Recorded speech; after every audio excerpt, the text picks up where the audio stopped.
नमस्कार दोस्तों, मैं रोशन मैथिल स्वागत करता हूं इन्फोवैक्स में। दोस्तों, आज हम बात करेंगे टैक्स के बारे में। टैक्स क्या होता है, टैक्स के टाइप्स क्या हैं और टैक्स के करंट सिनारियो हमारे इंडिया में क्या है, इसके बारे में हम बात करेंगे।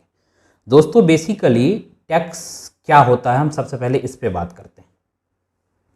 किसी भी घर को चलाने में जैसे पैसे की ज़रूरत होती है, किसी भी ऑर्गेनाइजेशन को चलाने में जैसे पैसे की ज़रूरत होती है, ठीक उसी प्रकार किसी भी राष्ट्र को चलाने के लिए भी पैसे की बहुत ज़रूरत होती है।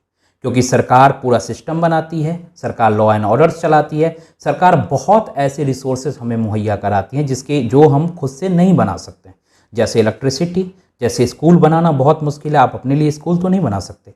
जैसे बस सर्विस, जैसे ट्रेन सर्विस, जैसे आपका मेट्रो सर्विस और भी कई ऐसे चीज़ जहाँ पे सरकार का होना बहुत ज़रूरी है, जहाँ पे पब्लिक फंड का होना बहुत ज़रूरी है। तो इसीलिए सरकार क्या करती है, हमसे टैक्स लेती है। क्योंकि सरकार हमें सुरक्षा मुहैया कराती है, सरकार रोजगार देती है, सरकार हमारी स्वास्थ्य व्यवस्था का ख्याल रखती है, सरकार हमारे एजुकेशन का ध्यान रखता है। तो सरकार हमसे हमारे कमाए हुए धन पे कुछ कंट्रीब्यूशन लेती है कि आप जो पैसे कमा रहे हो वो पैसे कैसे कमा रहे हो, इन रिसोर्सेज को इस्तेमाल करके आप पैसे कमा रहे हो, तो इस रिसोर्सेज के बदले आपने जो पैसा कमाया तो उसका कुछ कंट्रीब्यूशन हमें भी दीजिए, या आपने जो भी पैसे खर्च किए उसका कुछ कंट्रीब्यूशन भी हमें दीजिए। तो ये बेसिकली टैक्स, गवर्नमेंट के लिए टैक्स रेवेन्यू हो जाती है, वहीं हमारे और आपके जैसे लोगों के लिए जो इस देश के रहनुमा हैं, जो इस देश में रहते हैं, बसिंदा हैं, चाहे वो भारत के बाहर से भी आकर के हमारे देश में काम करते हैं, तो उनके लिए भी यहाँ पे टैक्स बर्डन होता है, जबकि ड्यूटीज होती है टैक्स पेड करना, जबकि टैक्स गवर्नमेंट के लिए रेवेन्यू बन जाती है। दोस्तों, अब हम आते हैं टैक्स के प्रकार के बारे में कि टैक्स होता क्या है, ये लगाया कैसे जाता है।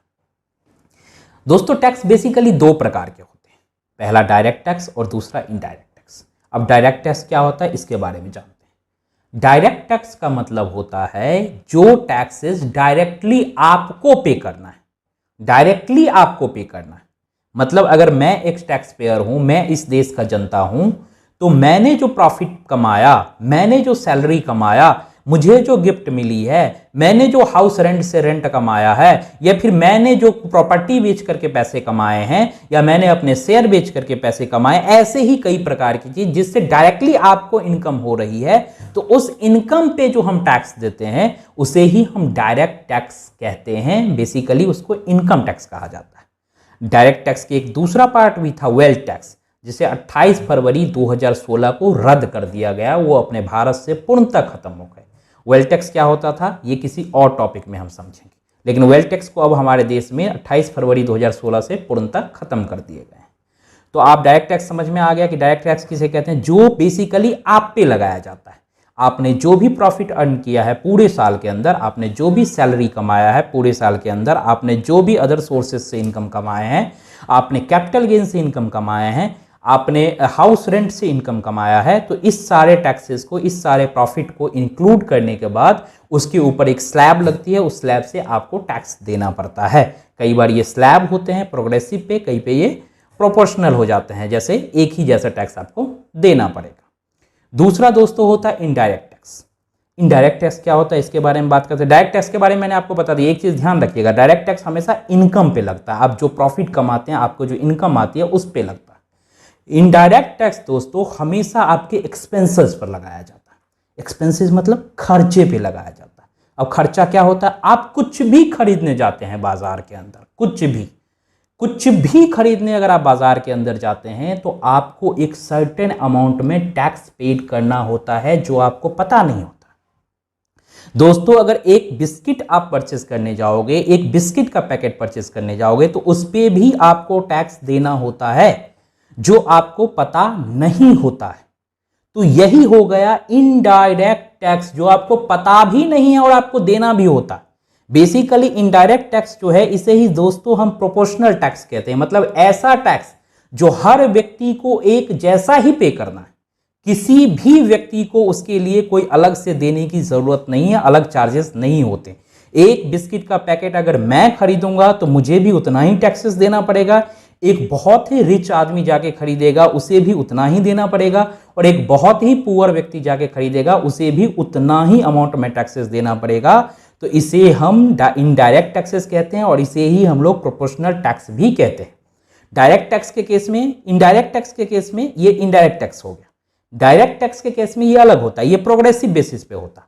अगर आपका स्लैब, अगर आप 2 लाख रुपए तक कमाते हो, 2.5 लाख रुपए तक कमाते हो तो आपको टैक्स नहीं देना है।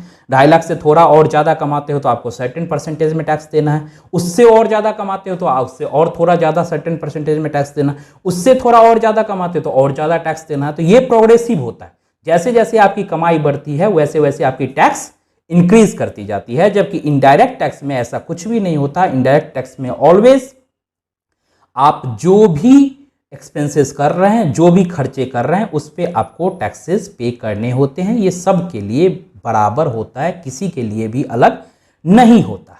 अब इनडायरेक्ट टैक्स के अंदर क्या क्या आ जाता है, जैसे मैंने डायरेक्ट टैक्स के अंदर आपको बोला कि वेल्थ टैक्स आता है, डायरेक्ट टैक्स के अंदर इनकम टैक्स आता है, ऐसे ही इनडायरेक्ट टैक्स के अंदर दोस्तों 3 टैक्सेस आते थे। पहला होता था गुड टैक्स, जो हम सेल कर रहे हैं उस पर जो हमें टैक्स देना पड़ता था। दूसरा होता था सर्विसेज, जो सेल कर रहे हैं उस पर टैक्सेस देना होता था। तीसरा होता था कस्टम ड्यूटी और चौथा क्या होता है हमारा एक्साइज। तो दोस्तों जीएसटी जिस दिन से आया उस दिन से गुड, सर्विसेज और एक्साइज इस तीनों को ऐड कर दिया गया है। तो ये तीनों साथ साथ लगते हैं जीएसटी के रूप में। और कस्टम ड्यूटी जो है, कस्टम ड्यूटी अभी भी हमारे इनडायरेक्ट टैक्स का पार्ट है, लेकिन कस्टम ड्यूटी पूरा एक अपने आप में एक पूरा टॉपिक है। तो इसके लिए हम अलग से वीडियो बनाएंगे, अलग से समझाएंगे। तो ये टैक्स का प्रारूप है। अब तीसरी जो टॉपिक है वो टॉपिक है कि करंट सिनारियो क्या है टैक्सेशन का, हमारे देश कितना पैसा अर्न करती है टैक्स से, हमारे देश में कितने लोग हैं जो बेसिकली टैक्स फाइल कर रहे हैं। ये एक बहुत बड़ी बात है दोस्तों। हमारा देश 137 करोड़ आबादी का देश है। ये छोटा आबादी का देश नहीं है, पूरे वर्ल्ड में दूसरा सबसे ज़्यादा आबादी हमारी है। लेकिन फिर भी आपको पता है हम कितने लोग हैं जो टैक्स फाइल करते हैं?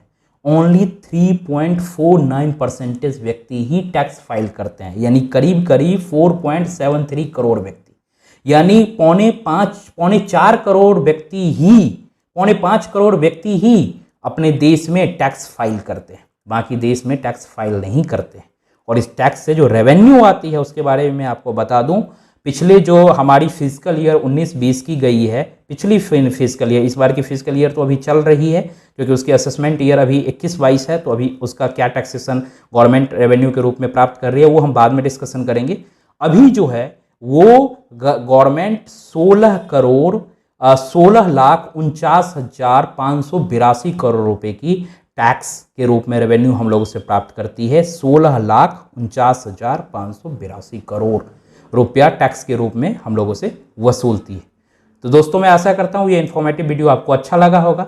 ये हमारा पहला प्रयास था। अगर आपको अच्छा लगा तो हमारे वीडियो को लाइक कर दीजिए, हमारे चैनल को सब्सक्राइब कर दीजिए और चैनल के बगल में एक घंटे का निशान होगा, उसको दबा करके ऑल कर लीजिए, ताकि जो भी वीडियो मैं बनाऊं टैक्सेशन के ऊपर, एडवेंचर के ऊपर, जीएसटी के ऊपर, वो आपको प्राप्त हो और आपका आशीर्वाद हमारे ऊपर बना रहे। वीडियो को पूरा देखने के लिए दिल से, तहे दिल से आपको धन्यवाद और आपका आशीर्वाद मुझे चाहिए। धन्यवाद।